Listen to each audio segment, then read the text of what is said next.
Hi, I'm Tімом Macom. I'm the founder of a publication based in Kyiv called The Counteroffensive, and you can read it at www.counteroffensive.news. What we specialize in doing is telling human interest stories, deeply reported personal stories of people who are undergoing the war, and using that as a way to tell the news. I just landed in Toronto today, and I've been very glad to be hosted by the Ukrainian Canadian Congress, the Toronto branch, who's provided a really very kind welcoming here before I head back to Kyiv to continue our journalism. Canada is a really interesting place with a tremendous and deep history of ties with Ukraine and Ukrainian heritage. So it's been really great to come back and talk to people here about everything from the situation in the war, what their hopes are, and even a little bit about Ukrainian cuisine. Impact of how Ukraine is or isn't armed. And I'll read all three. One question is, in light of a second Trump presidency, do you think Europe will be able to fill the void and with the capacity to provide enough military support to Ukraine if Trump wins? Can Europe fill the void? Next question, tactical weapons from the West have strategic impact. Why has it been so slow when it's so clear they're important? And then more broadly, why was the Ukrainian 2023 offensive unsuccessful? So, okay, the unfortunate fact of European assistance is that it's not anywhere near sufficient. I think there's one statistic that sums it all up for our consideration, which is that over the course of this war, South Korea has sent more artillery shells indirectly to Ukraine than the entirety of Europe, the continent on which this war is happening.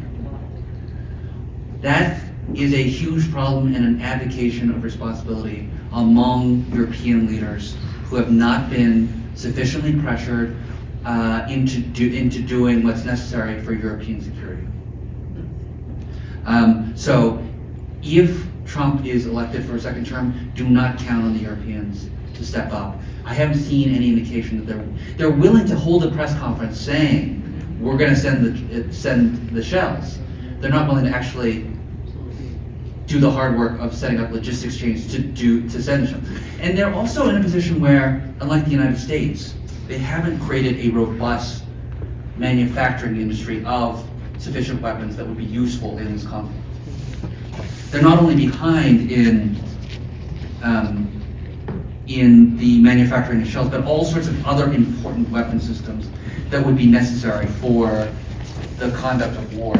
To answer the second to segue into the second question regarding weapons, right now we're entering this phase of warfare in which the old ways of conducting combat are quickly being phased out and becoming no longer relevant. There's a real-time development of drone technology in Ukraine that is so fast and so complex that by the time, I've talked to many drone manufacturers in Ukraine, and they say that well-meaning Western companies will send them drones, but by the time the newly made drones in the West are sent from the West to Ukraine, they're obsolete. There's this incredible innovation that's happening as a result of the fighting that's happening there. Crazy. I can get into more detail into this if you want. Things like